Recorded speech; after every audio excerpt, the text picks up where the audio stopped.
Today, Iran and Israel are at the epicenter of global tension. Is this just modern politics, or was it foretold thousands of years ago? In the sacred texts of the Bible, Iran, then called Persia, is not only mentioned, but prophetically placed in a climactic power struggle that spans centuries.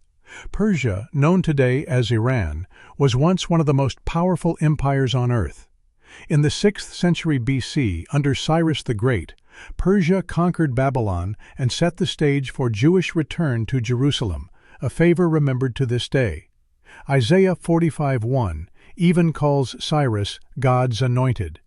Yet beneath this favor, a spiritual war brewed. Daniel speaks of angelic conflict with the Prince of Persia, hinting at unseen forces driving empires. The most cited biblical prophecy involving Persia and Israel is found in Ezekiel 38:39, a vision of a future war known as the War of Gog and Magog. Persia, Cush, and Put will be with them, all with shields and helmets. Ezekiel 38:5. In this apocalyptic vision, a northern confederation led by Gog of the land of Magog, often interpreted as Russia or a symbolic northern power, invades Israel. Persia is listed among Gog's allies, suggesting a future military alliance against the Jewish nation. This prophecy is not dated, but many scholars believe it refers to a climactic battle in the latter days, Ezekiel 38:16, possibly preceding or during the Great Tribulation described in Revelation. The Book of Esther offers a vivid account of anti-Semitism in ancient Persia. Haman, a high-ranking Persian official, plots to annihilate the Jews. There is a certain people dispersed among the peoples whose customs are different. It is not in the king's best interest to tolerate them. Esther 3, verse 8. Though Esther and Mordecai thwart the plan, the story echoes a recurring theme: the existential threat to Israel from within Persian power structures.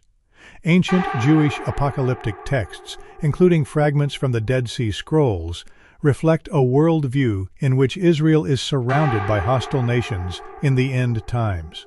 While Persia is not always named explicitly, the motif of a northern enemy and eastern kings aligns with Ezekiel's vision. The War Scroll, 1 QM, from Qumran, describes a final battle between the sons of light and the sons of darkness, which some scholars interpret as a symbolic representation of Israel and its enemies, possibly including Persia. The enduring tension between Iran and Israel is not merely political, it's deeply spiritual. Iran's Islamic regime views Israel as illegitimate, while Israel sees itself as the fulfillment of biblical prophecy. The Bible foresaw this isolation of Israel. Behold, all nations that gather against Jerusalem shall be cut in pieces. Zechariah 12:3. Modern conflicts. According to Ezekiel 39, God will intervene supernaturally in the Gog-Magog war. I will summon a sword against Gog on all my mountains. I will pour down torrents of rain, hailstones, and burning sulfur. Ezekiel chapter 38, verses 21 through 22. The result? Israel is preserved, and the nations recognize the sovereignty of the God of Israel. In the New Testament, the Apostle Paul affirms that all Israel will be saved, Romans chapter 11, verses 26, suggesting a future spiritual revival. The Bible does not name modern Iran or Israel explicitly, but through the lens of prophecy, it paints a vivid picture of a power struggle that transcends time. From the benevolence of Cyrus to the hostility of Haman, from Ezekiel's visions to modern warfare, the Iran-Israel conflict is both ancient and ongoing. Whether one interprets these prophecies literally or symbolically, the biblical narrative offers a compelling framework for understanding the spiritual and geopolitical dynamics at play. The long-standing shadow war between Iran and Israel erupted into open warfare in mid-2025. What began as covert operations and cyberattacks has now escalated into direct missile strikes, air raids, and retaliatory bombings. Iran recently launched its first Fatah-1 hypersonic missile at Tel Aviv, marking a significant leap in its military capabilities. In response, Israel conducted deep airstrikes into Iranian territory, targeting nuclear and military infrastructure as far as Mashhad. This shift from proxy warfare to direct confrontation signals a new phase in the conflict, one that mirrors the apocalyptic tone of Ezekiel's prophecy, where nations rise against Israel in a climactic showdown. Despite Iran's missile advancements, Israel has demonstrated overwhelming air superiority. Israeli F-35s and F-15s have struck Iranian targets with precision, even deep within Iranian airspace. Military analysts note that Israel's ability to dominate the skies has given it a decisive edge, allowing it to dismantle Iran's missile launchers and command centers with minimal resistance. This echoes the biblical motif of divine favor and protection over Israel, as seen in Zechariah chapter 12, verse 6. On that day I will make the clans of Judah like a firepot in a woodpile. They will consume all the surrounding peoples. The United States has entered the fray, launching B-2 stealth bomber strikes on Iranian nuclear sites, including Fordow and Natanz. This intervention underscores the global implications of the conflict. Rand Corporation analysts suggest that Israel acted out of a belief that time was running out to stop Iran's nuclear ambitions. The U.S. role also reflects the broader alignment of Western powers with Israel, a dynamic that some interpret as fulfilling the prophetic image of nations aligning According to for or scholars at against Stanford Jerusalem and Rand, in the last days. the conflict is not just military, it's ideological.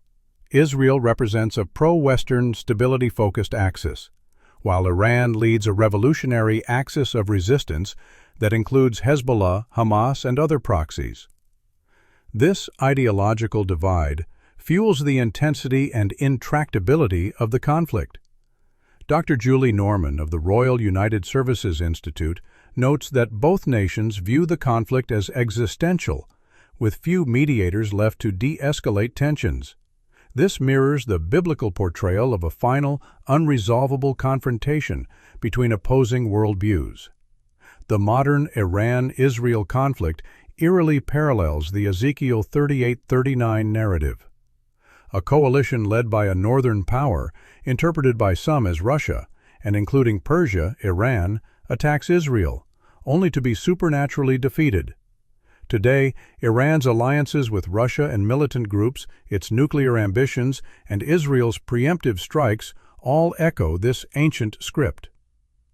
I will bring you against my land so that the nations may know me. Ezekiel 38:16.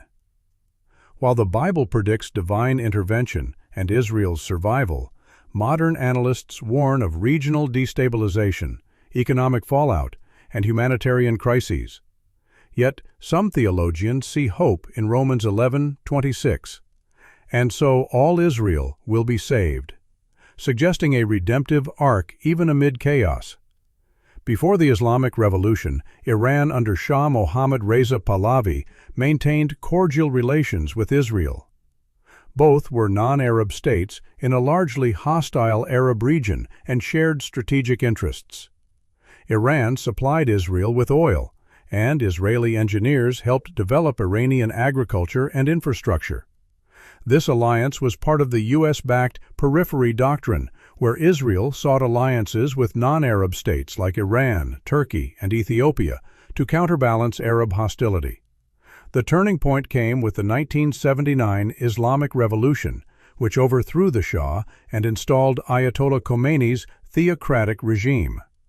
The new government declared Israel an illegitimate Zionist entity and severed all diplomatic ties.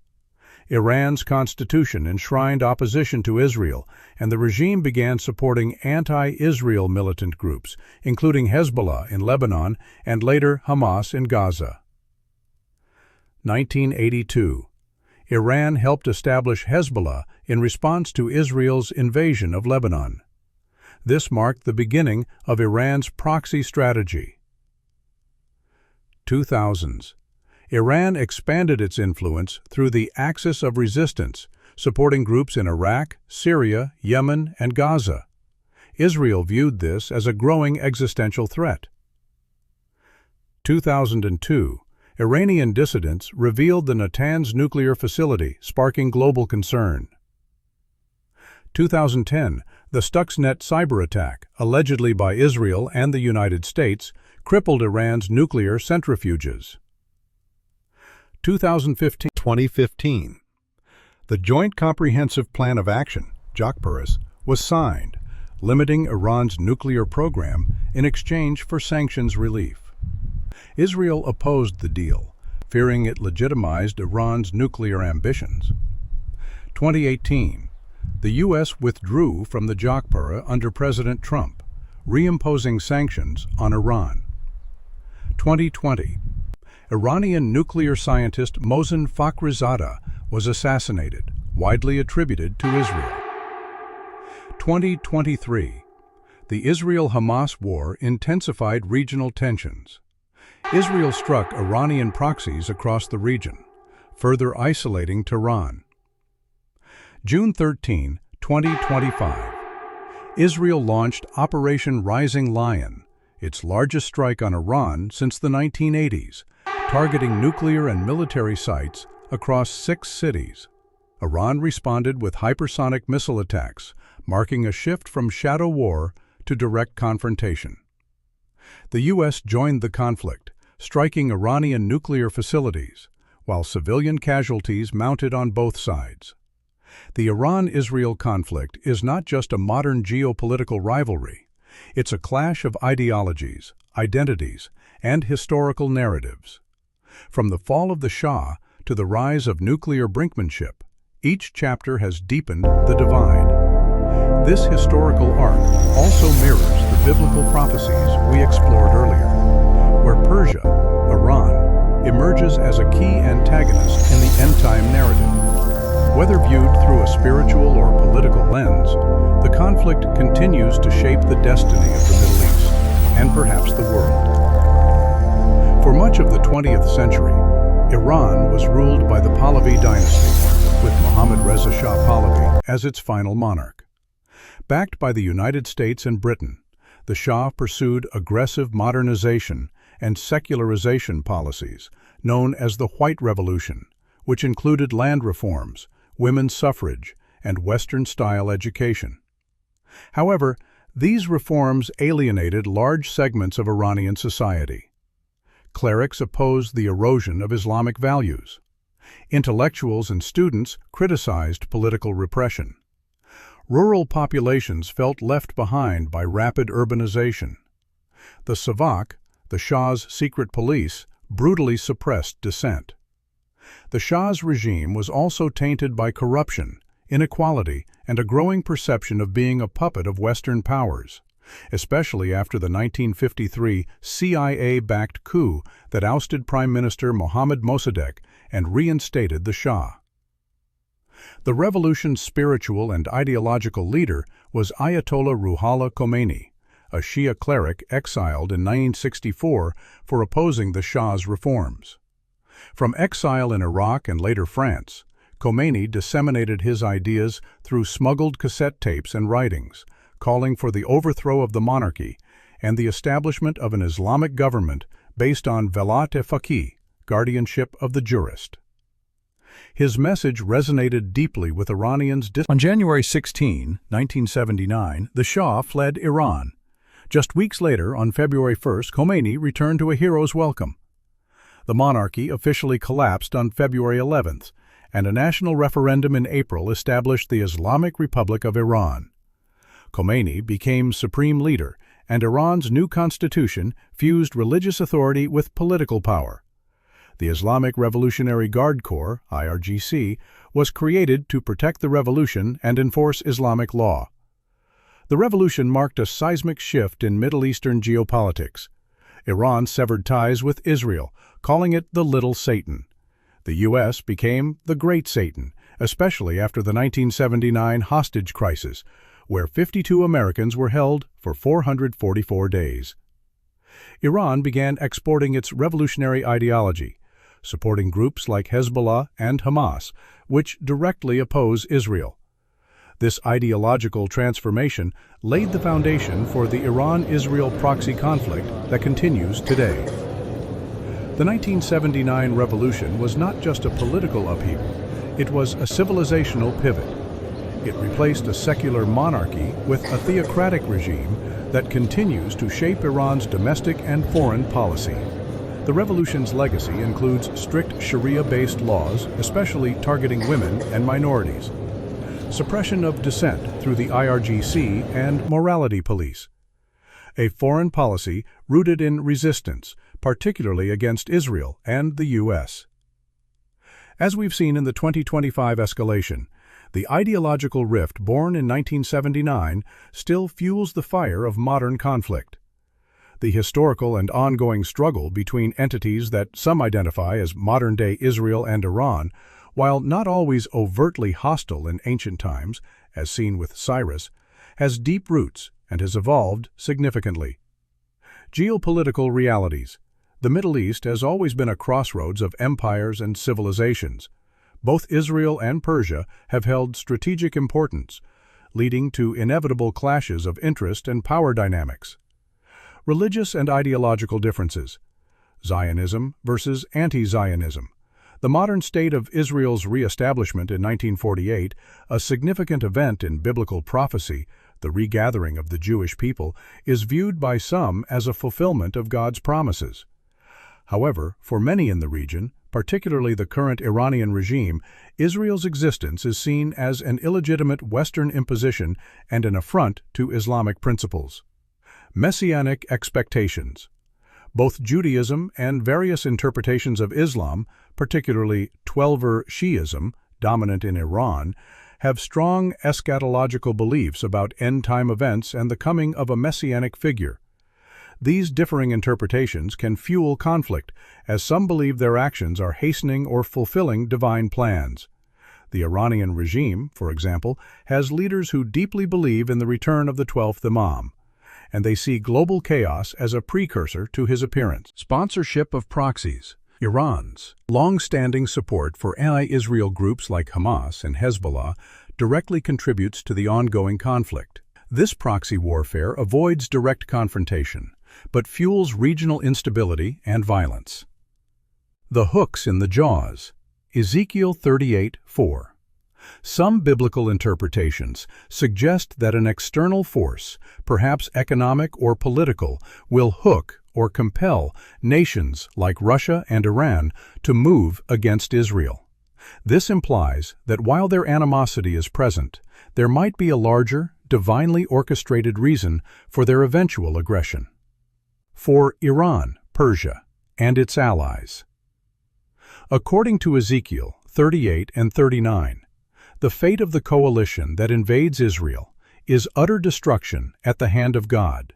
This is not a human victory, but a divine one, designed to demonstrate God's power and holiness to the world. Their military might will be broken, and their leaders will be destroyed. Jeremiah 49 also speaks of a judgment upon Elam, a region within modern Iran, with its bow symbolizing military strength, being broken. However, it also mentions a restoration of Elam in the latter days, which some interpret as a future spiritual turning. For Israel. The prophecies depict Israel's survival and ultimate triumph, not through its own strength, but through God's direct intervention. This event is seen as a catalyst for Israel to turn to God and for the nations to recognize His power. Following this, the Bible speaks of a period of peace, sometimes a false peace, before a final decisive battle, Armageddon, that ushers in the true messianic reign of Jesus Christ. Israel is seen as central to God's redemptive plan and a focus of end-time events. The escalation between Iran and Israel in 2025 has ignited fears of a broader global conflict. With the United States now directly involved and regional powers like Saudi Arabia, Turkey, and Egypt on high alert, the situation bears eerie resemblance to the alliances and miscalculations that triggered World War I. The use of hypersonic missiles, cyber warfare, and AI-guided drones has transformed the battlefield into a high-tech theater of destruction. While some analysts argue this is a new Cold War, marked by proxy battles and ideological divides, others warn that the threshold for World War III is dangerously close. The involvement of nuclear-capable nations, the collapse of diplomatic channels, and the rise of populist rhetoric have created a volatile mix. The conflict has already sent oil prices soaring, with Brent crude surpassing $100 per barrel. The Strait of Hormuz, through which one-third of the world's seaborne oil passes, is under threat. This has triggered inflation spikes, disrupted supply chains, and rattled global markets. Developing nations are hit hardest, as rising fuel and food prices strain already fragile economies. Tourism and travel have plummeted, especially in the Middle East and Europe, as airlines reroute flights and travelers cancel plans. Global trade is slowing, with shipping insurance premiums skyrocketing and ports tightening security. The economic fallout is not just numbers, it's families unable to afford food, businesses collapsing, and millions pushed into poverty. As missiles fall and cities burn, the most vulnerable suffer the most. Children are orphaned, traumatized, and displaced. Schools are destroyed, and education is halted. Women and girls face increased risks of violence, trafficking, and exploitation in refugee camps. Youth are radicalized or recruited into militias, robbed of their futures. The war has created a generation of broken dreams, echoing the lament of the prophet Jeremiah. A voice is heard in Ramah, mourning and great weeping, Rachel weeping for her children and refusing to be comforted. Jeremiah chapter 31, verse 15. War diverts attention and resources from the climate crisis. Oil fires, bombed infrastructure, and mass displacement increase carbon emissions and environmental degradation. The Middle East, already one of the most water-stressed regions, faces ecological collapse. Green energy investments are stalled. Climate diplomacy is sidelined. Natural disasters go underreported and underfunded. As the Quran warns, corruption has appeared throughout the land and sea by what the hands of people have earned. Surah Ar-Rum, chapter 30, verse 41. Across the Bible, Quran, and ancient manuscripts, the call for peace is not optional, it is sacred. Biblical vision of peace. Blessed are the peacemakers, for they shall be called children of God. Matthew chapter 5, verse 9.